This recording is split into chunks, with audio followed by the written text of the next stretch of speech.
Assalamualaikum warahmatullahi wabarakatuh. Kembali lagi bersama kami di Tata Bicara Part 2. Jadi seperti janji kami kemarin, setelah coming soon kita akan hadirkan beberapa narasumber yang tentunya keren, unik, dan mempunyai banyak cerita yang perlu kita dengarkan dan apresiasi. Kita akan mengulas beberapa hal di sini. Kita akan tanya-tanya dan si pangkada bicu-bicu juga waktu sangat hidup. Oke, jadi sekarang kita kedatangan seorang narasumber yang sangat populer khususnya di daerah kita tercinta ini di Kabupaten Nrekang. Beliau adalah salah satu inspirasi kami juga dalam tetap berkreasi karena beliau ini sangat sangat antusias dan sangat mendukung aktivitas pemuda yang ada di Kabupaten Nrekang. Langsung saja kita persilakan kepada Kakak Bondan. Selamat datang Kakak Bondan.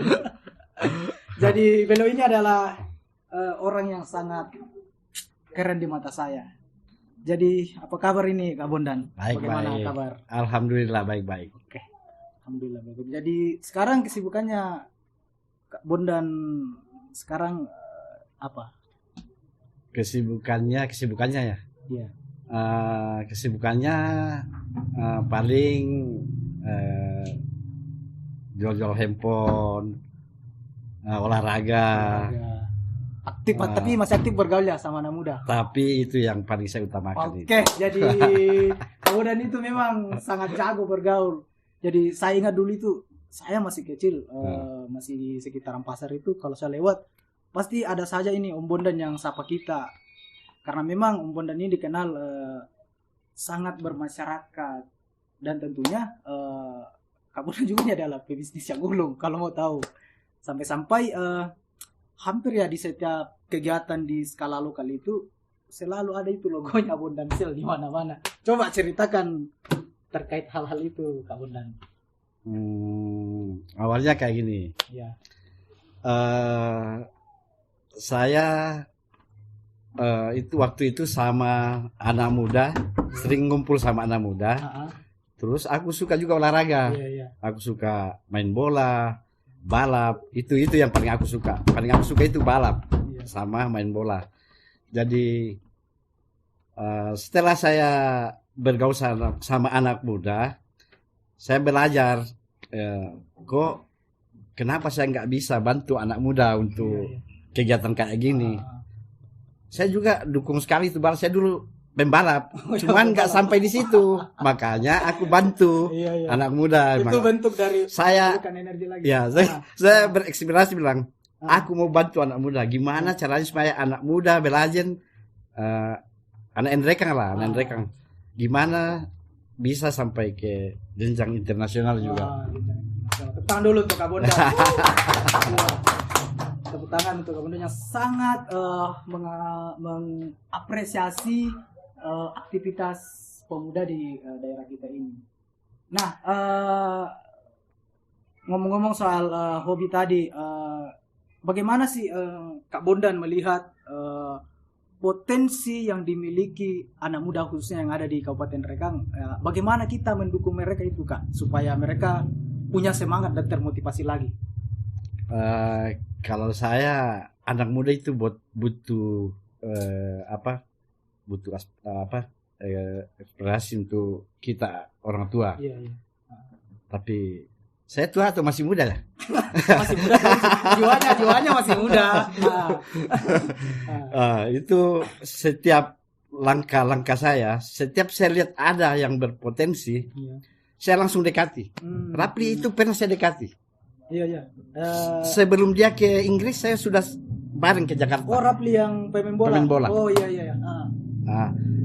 Pertama saya sponsori anak Palopo, anak ini Mas Samba. Dia balap di Jepang.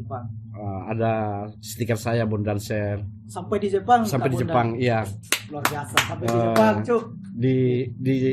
Makanya di situ saya bilang, kenapa kita dukung orang yang di luar. Iya. Padahal ada putra daerah yang perlu didukung. Iya. Makanya itu yang saya dukung dulu, Andi Rahman Nagaya. Oh, Andi Rahman. Sering juga bergaul di sini tuh. Bintang Sarul. Bintang itu saya paling suka support dia. Karena dia itu waktu masih belum jago lah, belum begitu dikenal. Nah, di situ saya ketemu agak biasa-biasa, agak cuek. Paling saya ketemu saya kasih ini. Saya cuma super saja. Tapi setelah dia jalan waduh, ini anak boleh ini. Ternyata punya potensi besar. Gitu, kita support. Kita bantu saja. Nah, begitulah kalau namanya kita harus bantu teman. Oke. Jadi kan saya dengar ini Kak Bondan, Anda sudah banyak beberapa sudah didukung begitu. Terus bagaimana tanggapan dari anak-anak muda yang kita dukung ini, misalnya kayak Kak Rapli tadi sama Kak Bintang, Kak Andi Rahman Nagaya, bagaimana responnya sama kita sampai sekarang? Hubungannya sekarang baik-baik saja. Saya itu super orang, saya tidak pernah butuh bilang timbal balik. Oh, iya. Saya itu sama Rapli sama Bintang kayak saudara ketemu. Halo friends, gimana? Halo bro. Gimana? Harus lebih giat lagi. Pokoknya kau harus jadi orang terbaik, bawakan nama Endrekan. Tapi memang ini generasi muda yang kita sebut tadi memang terkenal sampai viral di kampung kita, bahkan sudah mengharumkan nama Kabupaten Endrekan di luar sana. Kalau koneksinya ke pemerintah bagaimana itu? Waduh. Atau di skip saja dulu itu. Nah, kalau pemerintah saya tidak pernah minta sedikit pun sesen pun sama pemerintah. Saya suka jalan sendiri. Semampu saya. Memang dari dalam hati. Dari dalam hati semampu saya. Itu setiap ada event di mana-mana di Sulawesi Selatan, bahkan nama saya di Sulawesi Selatan, kalau masalah uang, kekayaan saya tidak punya. Tapi kalau nama ada. Betul. Kalau itu saya juga sepakat karena kebetulan kami ini di tim Lorong 2, kita kan juga sering bikin event begitu. Hampir ketika kita bikin event pasti namanya Bondan Seli itu jadi rekomendasi dari teman-teman. Karena sudah ditahu bahwa beliau itu ketika dengan catatan harus punya potensi dulu. Maksudnya potensi itu harus betul-betul ada, konsisten dan betul-betul serius. Kak Bondan ini sangat supporting orangnya. Tepuk tangan lagi untuk Kak Bondan. Sangat menginspirasi kita ini nanti yang kelak juga berada di tengah-tengah masyarakat bisa seperti Kak Bondan memperlakukan generasi-generasi muda yang punya potensi.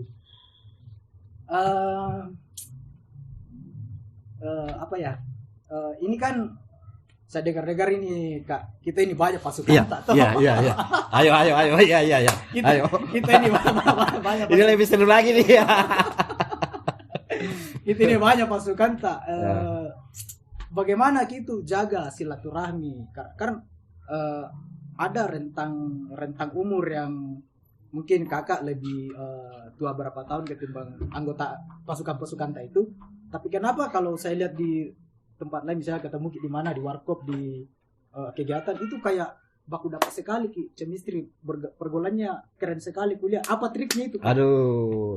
Kenapa ini sampai payah ini? Nah, begini.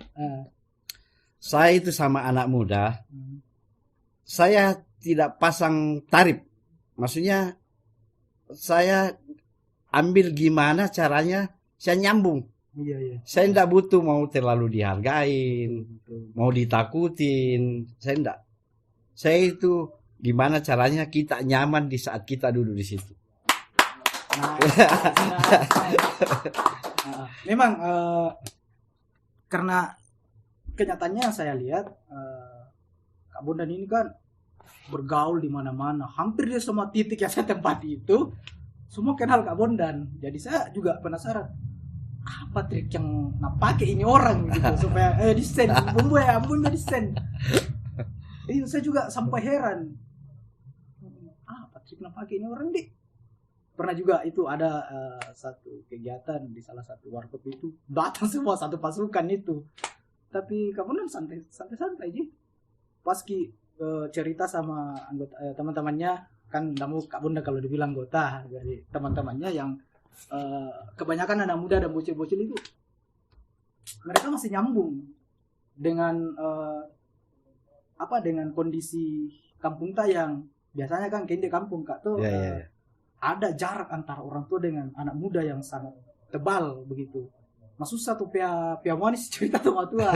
Tapi di kita itu nyaman. Itu yang perlu kita pelajari nih. Dan mungkin juga edukasi untuk orang-orang tua yang lain tuh supaya tidak terlalu kaku menghadapi anak muda. Aduh jadi awet muda nih. Iya memang Kak Bondan ini keren memang orangnya.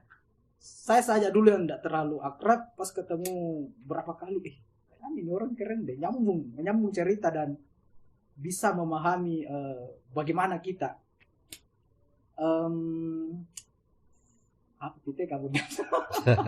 Jadi apa harapan tak ke depan untuk generasi muda yang misalnya mereka punya bakat tapi belum tersorot, atau yang sudah bakat yang sudah tersorot dan sudah keluar kemana-mana kayak beberapa orang yang kita sebut tadi. Apa harapan untuk mereka ini ke depan? Harapan saya gimana? Kalau anak muda, saya tetap serius. Kalau anak muda, saya tetap serius bagaimanapun kegiatannya. Yang penting buat masyarakat lah, buat tontonan jadi masyarakat. Jadi setiap mau jadi, saya tanya, kamu kerja, kamu kuliah, atau kamu ini, kalau profesimu di situ, udah di situ. Gaskan. Main di situ, jangan dicampur-campur. Kalau mau kamu jadi pembalap, ya udah jadi pembalap saja. Kalau mau jadi pemain bola, ya udah pemain bola. Intinya komitmen dan konsisten. Komitmen. Apalagi ya. Terus bagaimana pandangannya ini? Kan pasti kita banyak lingkaran pergaulan tak, dari yang orang tua sampai yang anak muda begitu. Kalau di bedanya bergaul dengan orang tua dengan anak muda apa juga Kak? Ini sama orang tua saya juga agak stres karena saya nggak nyambung. Tapi saya kasih nyambung saja. Kadang saya diam saya iya-iyakan saja. Sering aku ditanya bilang, kau mau begini tidak? Dikasih saran sama saya, sama orang-orang tua. Bahkan anak kecil juga biasa kasih saran sama saya. Saya terima. Saya bilang, oh iya. Kadang ada yang lebih kecil, kadang kita lebih ngerti daripada orang tua. Maksudnya. Tapi orang tua enggak semuanya. Semua orang tua begitu. Ada juga orang tua yang keren-keren. Jadi aku paling suka sama anak muda. Anak muda. Saya jahat pun, saya nakal apapun, kalau dia sama saya, dijamin orangnya jadi baik. Oke, jadi kita agak naik lagi sedikit pembahasannya. Ini kan Kak Bondan, saya juga dulu di Makassar kuliah kan. Kak Bondan ini sering datang di tongkrongannya kita. Padahal tongkrongan itu ya lumayan. Ada tunggu. Ada pernah lagi di Makassar ini. Oke. Ini saya ke saya nggak sebut nama ya. Iya. Saya ke tempat kos. Ini yang saya datangi, satu pun tidak ada yang kenal saya. Iya. Tapi kita sama-sama orang dari Endrekang. Iya. Gimana caranya supaya dia nyambung sama saya? Pertama aku beli Indomie. Satu dos Indomie saya beli. Saya bawa. Wah. Pertamanya dia segan sama saya. Dia bilang, wah kayaknya ini kayak sama-sama. Saya bilang, saya yang namanya Bondan perkenalkan diri biasa. Dia bilang, oh kita yang namanya Bondan. Oh ya, ya udah saya beli beras. Sekarang itu anak udah sukses. Saya pernah ketemu di pasar. Sekarang udah kaya. Dia bilang, ku ingat Kiong, pernah kata belikan Indomie. Itu saya makan itu 1 minggu itu. Ya. Itu karena memang nalurinya memang ini Kak Bondan. Nah suka cari satu kampungnya kalau di luar Ki. Karena pas Kak juga ini datang di kampung ketemu, dia bilang, ngomong ke Toraja Makassar. Kan saya ini juga di Makassar, tapi saya aktif di kampus, jadi jarang ke, biasa kan juga ke tempat-tempatnya itu anak-anak komunitas daerah, tapi jarang. Tapi ini teman-temanku yang dari daerah, yang sama-sama dari Nrekang itu memang semua itu hormat sama Om Bondan. Padahal Om Bondan itu domisilinya di sini. Yo. Domisilinya di Nrekang, tapi kan kalau di kota itu kata, woi banyak nih lagi ini banyak nih orang-orang yang punya power masuk di pergaulannya teman-teman. Ih, kenapa masih dikenal Om Bondan di sini? Itu biasa bikin heran saya. Itu yang sering bertanya orang. Saya itu setiap kabupaten pasti ada orang saya. Betul. Saya Sulawesi Selatan. Jadi saya keluar ke kabupaten manapun saya tidak susah. Karena pergaulan. Orang makan nasi kuning, oke. Kita ikut juga. Kau tidur di jalanan, oke, kita tidur di jalanan. Memang harus beradaptasi kali untuk dapat pergaulan yang lebih keren. Keren memang Om Bondan. Tepuk tangan dulu teman-teman. Tangan dulu. Nah, jadi mungkin teman-teman ini ada yang kenal sosok beliau ini. Walaupun saya akrab dengan Kak Bondan, saya tetap hormat sama beliau. Santai saja, santai. Karena jujur, Kanda ini terlalu banyak membantu kita di beberapa kegiatan dan lain-lain. Jadi kita tetap hormat sama beliau.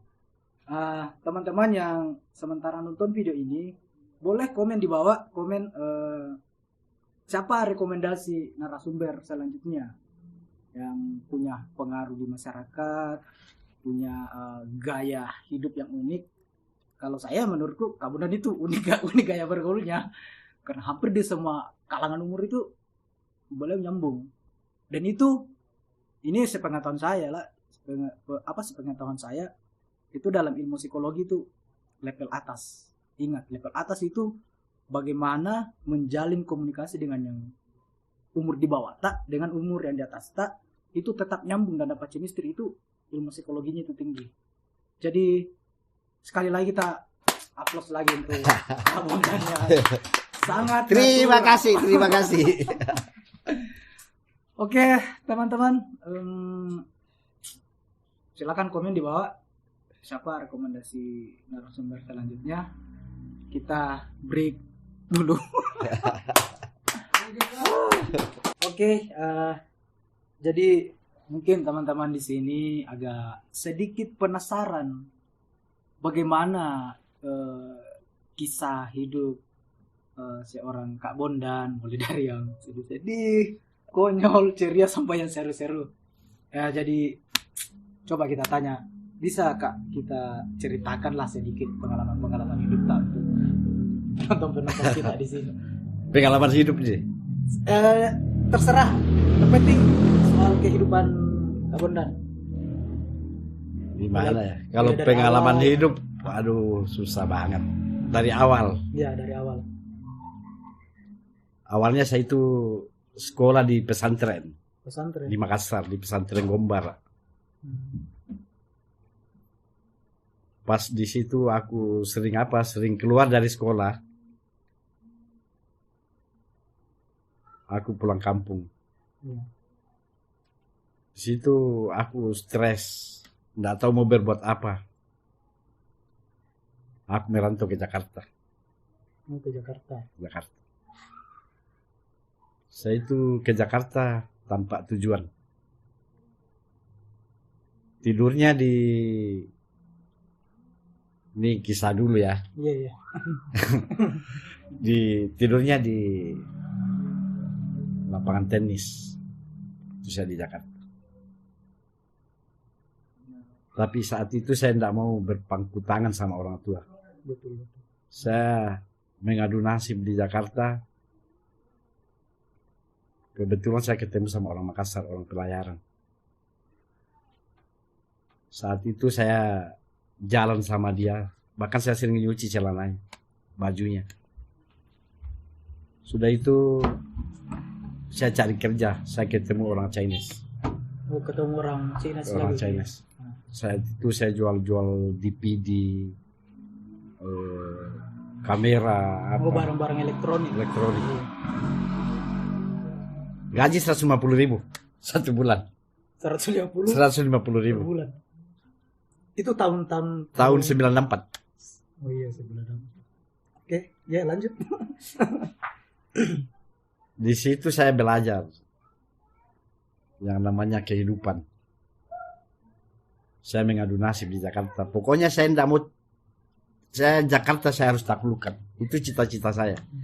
Kalau saya tidak bisa taklukkan Jakarta, otaknya saya bawa ke Makassar. Iya, sudah mulai dapat ide di situ, mulai dapat semangat begitu. Pas di tahun 2000 saya ke Makassar. Saya di Makassar buka toko. Saya sempat jadi orang kaya. Masih muda, umur 19 tahun. 19 tahun. Saya sudah punya toko di Jakarta, di Makassar. Sudah buka toko di Makassar. Di Ramayana, ya. Di Baji Pamai, sama di MP. Itu di umur 19 tahun. Umur 19 tahun. Iya, keren. Tabungan sudah ada 70 juta. Tahun 2000. Tahun 2000. Tahun 2000. Lanjut. Setelah itu saya kan masih muda. Gampang labil. Iya. Di situ muncul narkoba. Sabu-sabu. Saya habis di situ. Saya pokoknya main. Hancur hidup saya di situ. Karena narkoba. Tahun 2000. Memang itu maraknya memang di situ tadi. Dia masih harganya nggak usah ditanya ya. Saya jahat dulu tahun 2000 di situ. Justru saya di Makassar baru kena tahun 2000. Tapi di Jakarta belum. Pas di Makassar baru kena. Pergaulan itu ya. Sudah itu ya udah bangkrut lagi. Pulang kampung. Saya 1 minggu di kampung, tidak tahu mau berbuat apa. Saya kembali lagi, saya merantau lagi. Saya ke Bali. Ke Bali lagi. Di Bali, tukang parkir di Bali. Keren. Saya itu pernah gotong artis loh. Saya jadi tukang parkir. Lagi mabuk, dikasih 20.000 Ahmad Albar, Cut Keke. Pernah saya gotong. Tapi ya, di saat saya di Bali 7 bulan. Saya kembali lagi ke Makassar. Saya di Makassar, tidak tahu mau berbuat apa lagi. Sudah pusing mau berbuat apa. Tapi saya tidak mau. Saya tidak mau takluk. Saya ke Kalimantan. Jakarta, Makassar, Bali, Kalimantan. Oke, Kalimantan di kenapa? Saya di Kalimantan tidur di pasar. Iya. Tidak ada orang yang kenal. Tidur di pasar. Jadi waktu saya tidur saya digigit tikus. Saya digigit tikus. Saya bilang, waduh ini merantau payah. Tapi saya tidak mau pulang kampung. Saya harus berusaha. Sudah itu aku berusaha di Kalimantan. Masuk di ditambah apa. Tidak ketemu. Rezeki belum ada. Rezeki belum ada di situ. Ya, saya kembali lagi ke Makassar. Makassar. Nah di Makassar saya mulai lagi hidup baru. Jual tas. Saya ambil tas di Cimahi di Jawa Barat. Saya jual di Makassar. Di situ mulai di situ berkembang.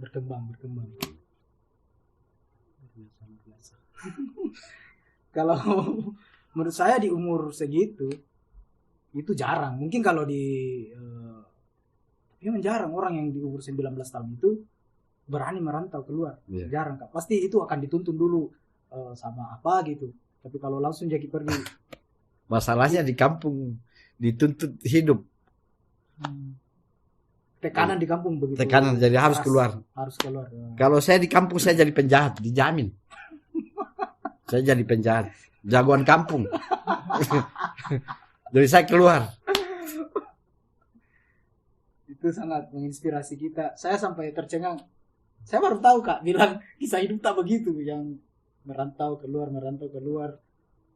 sampai terjun ke dunia hitam narkoba. Pernah. Saya pernah. Tapi menurut Kak yang paling terasa itu, yang paling menyiksa pada saat ujian itu ya yang narkoba. Pokoknya itu yang paling saya, anak muda yang saya temani tidak lagi yang begitu. Kalau saya tahu kau pakai begitu, saya nggak temani lagi kau. Ingat itu teman. Karena saya sudah pernah hancur. Berangkat dari pengalaman Kak. Ya. Nah, jadi dari pengalaman itu ada pelajaran bahwa oh ini tidak bagus. Jadi harusnya kita menghindari dunia-dunia yang seperti itu. Makanya anak muda yang saya temani sekarang oke-oke semuanya. Mantap Kak Bondan. Jadi saya sebagai host di sini mengambil banyak pelajaran dari seorang Kak Bondan, terutama bagaimana motivasi hidup beliau, semangatnya yang mentalnya juga luar biasa. Di umur segitu sudah keluar kiri kanan. Bahkan saya pun sendiri di umur segini tidak berani seperti itu.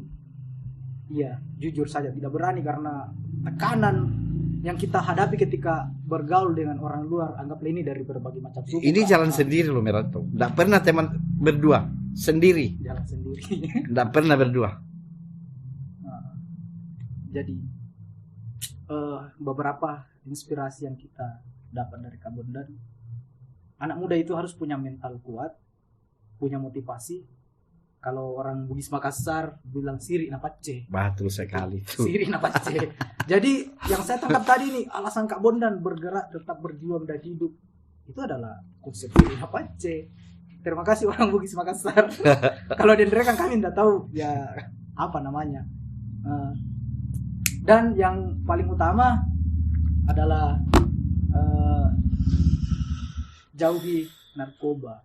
Karena Kak Bondan ini sempat sukses di umur 19 tahun dengan tabungan yang sudah mencapai beberapa juta itu, puluhan juta, tapi harus terkuras, hancur kembali. Hancur, habis dan memulai lagi dari nol. Dan menurut saya untuk kembali lagi berjuang setelah sejatuh-jatuhnya seperti itu sangat susah. Itu sangat susah loh. Susah. Kak Bondan ya susah kita Susah. boleh. Maka kita bakal lumba. Harus berjuang lagi, lebih berjuang keras lagi. Dan harus punya mental pejuang, memang harus mental yang pekerja keras. Dan alhamdulillah sekarang kita lihat Kak Bondan di sini baik-baik saja, bahagia, punya teman di mana-mana, gampang ditemani cerita, kita nyambung. Dan itu salah satu rezeki loh, itu salah satu kekayaan yang patut disyukuri manusia ketika manusia itu berada di mana-mana dan bisa diterima.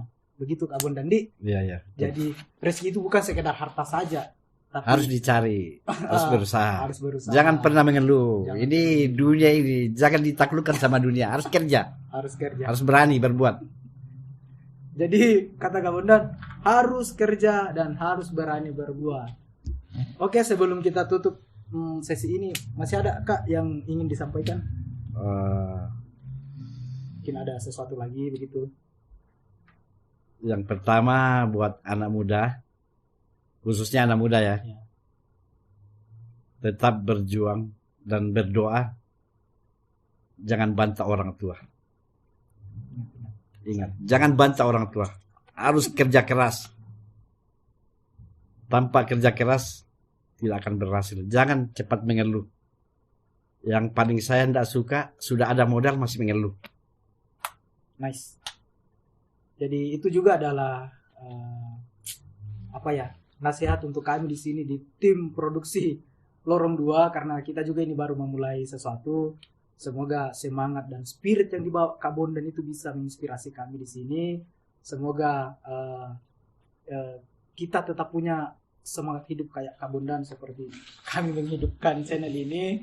Jadi Kak Bondan ini kemungkinan besar ketika tidak mendapat supporting dari teman-temannya yang didapat di pergaulan, mungkin agak lain cerita. Sama juga dengan kami di sini, kami tetap butuh support dari teman-teman viewers.